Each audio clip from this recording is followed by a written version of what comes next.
Presidente, acho que nunca antes na história desse país ficou tão evidente o papel da ciência, né, diante da tragédia que tem sido o combate à pandemia. Então, acho que nunca se deu tanta importância ao valor que tem a ciência para a construção de uma humanidade mais civilizada.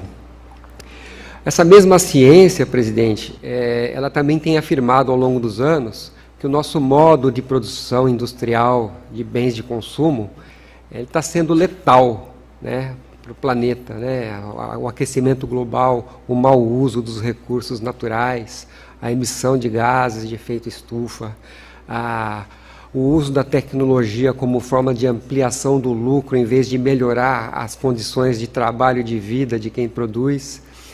Então, é uma infinidade de mudanças que seriam necessárias para que o nosso modo de produção e o nosso modo de consumo fosse revigorado. Então, levando em conta que o senhor também ainda não confirmou sua candidatura, mas estamos aqui falando também com um possível candidato e um possível presidente, eu gostaria de saber se o senhor e o campo progressista que o acompanha estão se preparando para apresentar para o mundo, para liderar ou para participar de maneira protagonista na construção de um novo modelo de produção industrial, principalmente. Hoje em dia, por exemplo, quem consegue comprar um carro elétrico é 1%, 99% não consegue nem sonhar com isso, né?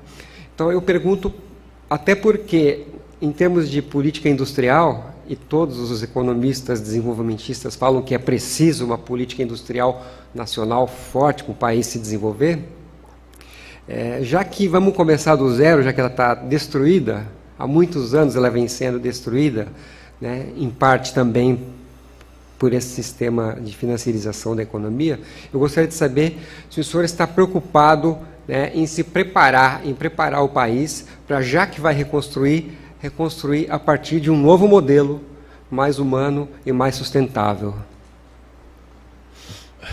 Paulo, eu tenho a seguinte consciência. O Brasil precisa pensar em recuperar a sua capacidade industrial. A indústria já representou no Brasil 30% do PIB, e hoje a indústria representa de 10% a 11% do PIB, ou seja, significa que a nossa indústria desapareceu. E ela desapareceu porque as pessoas quiseram que ela desaparecesse. Ou seja, tanto as multinacionais começaram afundando as nossas empresas de autopeças, quanto os nossos grandes empresários. A gente tinha empresários nacionalistas, pessoas de envergadura que eram respeitadas. Eu lembro sempre uma pessoa que não gostava de mim, o Antônio Emílio de Moraes, mas eu nunca deixei de reconhecê-lo como um grande empresário brasileiro, um cara com uma visão nacionalista, com uma visão de soberania da indústria nacional. Os Vilares, sabe, os Mindlin, os Bardella, ou seja, era um conjunto de empresários que pensavam o Brasil, não deixavam de ser atrasados na relação com os trabalhadores. Eu lembro que o Antônio Emílio de Moraes, nós fomos fazer uma greve na fábrica química dele lá em São Miguel Paulista, e nós fomos pedir comissão de fábrica, que nós tínhamos já conseguido na Volkswagen, e ele disse, na minha fábrica ninguém vai mandar, sabe? E não aceitou fazer a comissão de fábrica. Mas, embora tenha essa discordância com a visão do mundo do trabalho dele, da relação com o sindicato, eles tinham uma noção nacional. Isso acabou. Isso, quando eu vejo os empresários brasileiros, é o velho da van, sabe? O que é uma tristeza para o nosso país, ainda vendendo produto chinês, sabe? Não é nem produto brasileiro. Então, eu acho que nós temos que pensar, sabe, em que nicho de indústria a gente vai apostar para que esse país possa voltar a ser industrializado. Porque, sabe, nós perdemos a era da indústria automobilística. Nós somos o único país que está entre as 10 economias maiores do mundo que não tem uma indústria automobilística. Nós poderíamos ter tido, mas não quisemos ter, ou não deixaram que a gente tivesse. Como não queriam deixar em 53 que a gente tivesse petróleo. Porque era melhor, diziam na época, importado dos Estados Unidos. É só pegar a editorial do jornal Estadão da época. Você pensa que o Estado é conservador agora? Que ele está pequenininho? Não, ele era conservador na época já, em 53. Então, veja, nós temos que pensar, nós estamos discutindo isso dentro, sabe, da Fundação Perseu Abramo, sabe, nós temos NAP, que está um núcleo de discutir política industrial, nós temos que definir que nicho de política industrial a gente vai querer, que tipo de indústria a gente quer fazer crescer, nós temos plataforma, sabe, de algumas coisas que nós precisamos crescer.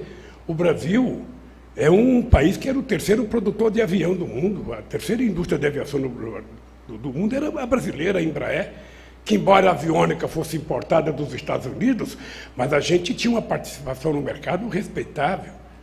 O Brasil pode votar, apesar da Embraer ter votado, porque a Boeing devolveu, mas o Brasil pode escolher algumas coisas, sobretudo agora que nós estamos praticamente, na América Latina e na Europa, quase que começando do zero. Porque nessa nova indústria da inteligência artificial, nessa famosa indústria digital, nessa famosa indústria de dados, que todo mundo fala e ninguém sabe o que é ainda, né? A China e os Estados Unidos detêm 90% desse mercado. A Europa e a América Latina têm 10% só. Como é que a gente vai entrar nisso? Você veja a confusão que deu só pelo fato de eu ter dito. Está na hora do movimento sindical começar a ficar atento às mudanças trabalhistas que estão acontecendo na Espanha. Você viu que já houve uma gritaria. É por isso que nós fomos o último país a abolir a escravidão. Sabe? E ainda, quando se aboliu a escravidão, sabe, os donos dos escravos queriam que o Estado pagasse indenização. Então essas pessoas não se dão conta que não há democracia sólida se a sociedade não estiver bem estruturada do ponto de vista organizacional. E isso acontece na indústria, que paga um salário, sabe, mais importante, que tem mais valor agregado.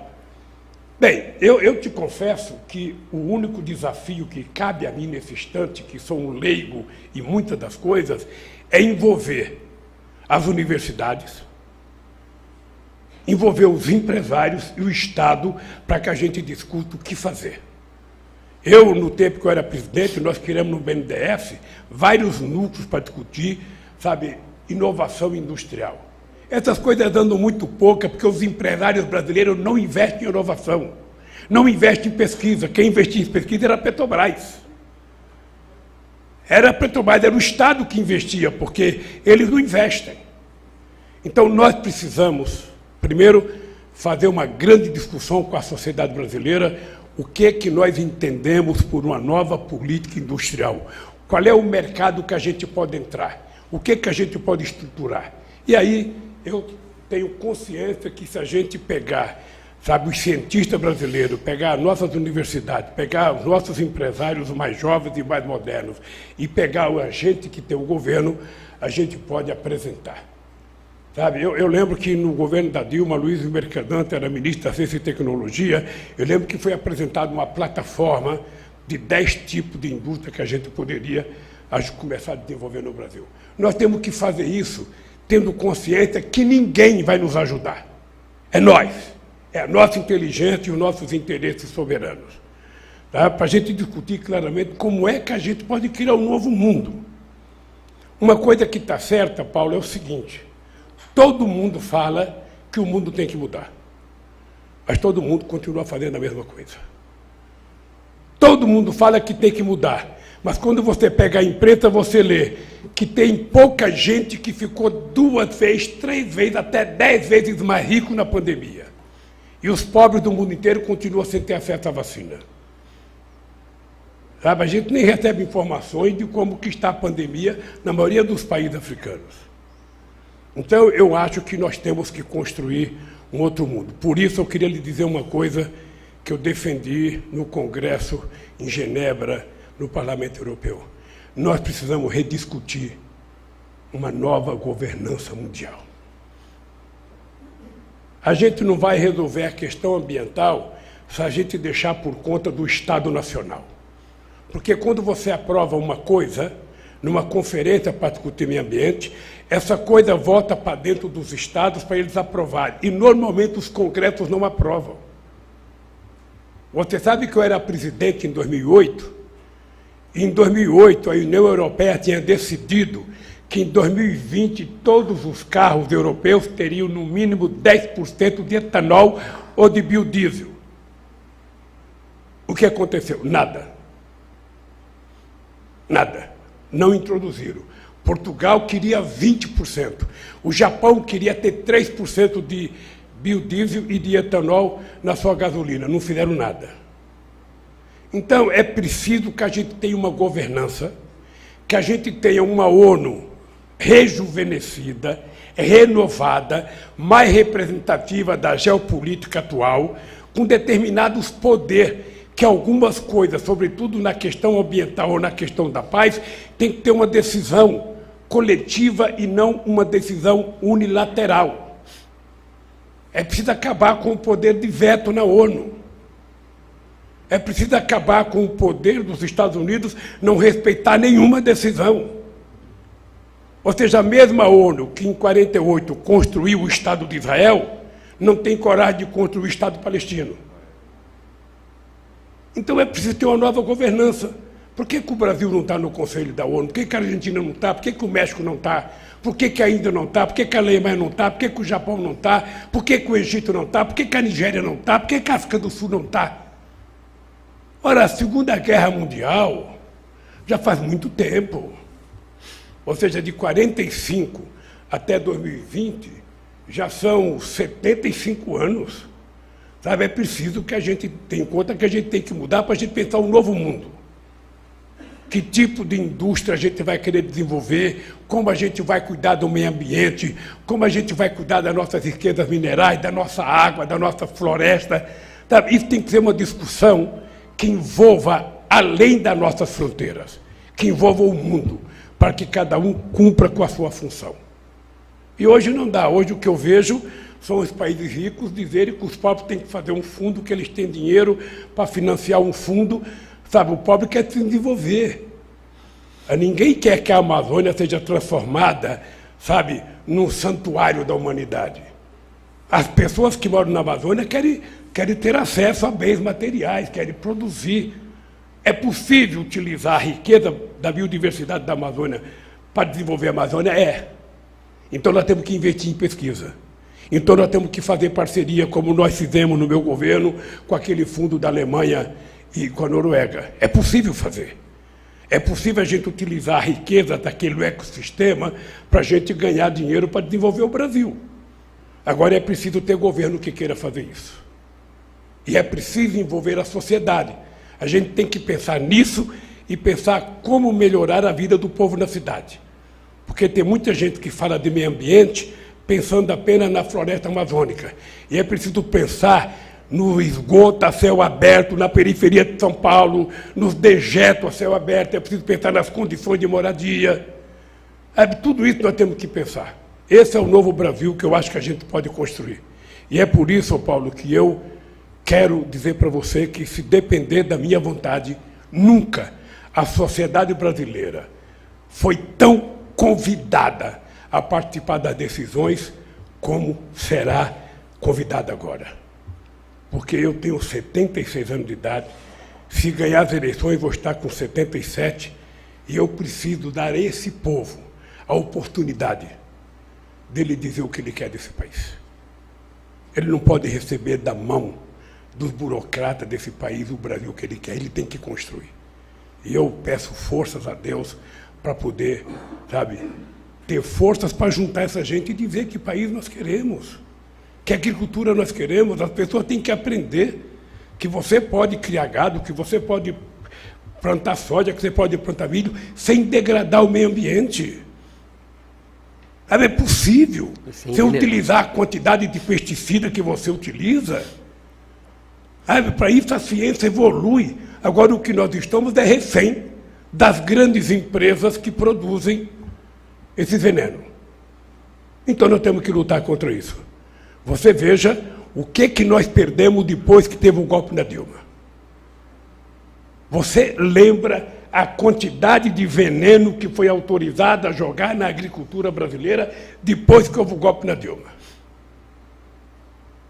Então, restabelecer isso, meu caro, Significa a gente, inclusive, fazer um chamamento aos empresários que têm consciência de que eles não vão progredir muito de vender os seus produtos no exterior se eles não estiverem preocupados com a questão ambiental. Essa tese de que vamos abrir a cerca para o gado passar não será predominante no meu governo. Não será predominante. E nós vamos ter que envolver a ciência para provar que a gente pode, como a Embrapa provou durante muito tempo, que a gente pode ter uma agricultura mais sadia, uma indústria mais limpa, menos poluente do que nós tivemos até agora. Não é um desafio de um presidente, é o desafio de uma sociedade. Sabe? Esse é um debate que a gente tem que envolver a sociedade para ela participar, para ela saber o que ela quer. A gente pensa que as pessoas não sabem das coisas, né? Esses dias eu fui num evento de catadores de materiais recicláveis em Brasília. Chega lá, me deparo com uma senhora de 37 anos, 7 filhos. 7 filhas. Quando me falaram, a dona fulana de tal tem 7 filhos, ela é catadora há 14 anos, eu falei, coitadinha. Coitadinha uma ova. Ela está terminando o curso de Direito. Sabe? Então eu fico perguntando, um país que é capaz de produzir uma catadora de papel, que tem 7 filhos aos 37 anos, está se formando direito para defender o seu povo, nós vamos ter medo do quê? Nós temos que incentivar mais gente, sabe? Mais gente a ter consciência como essas pessoas estão tendo consciência. Então eu sou um cara que quero ouvir a sociedade naquilo que eu vou discutir bastante. Sabe? Nós não faremos um governo de especialistas. Sabe aquele governo? Outro especialista. E o povo nunca é especialista de nada. Então nós queremos ouvir os especialistas em sobrevivência, em condições adversas, que é o povo brasileiro. É isso que vai acontecer no Brasil.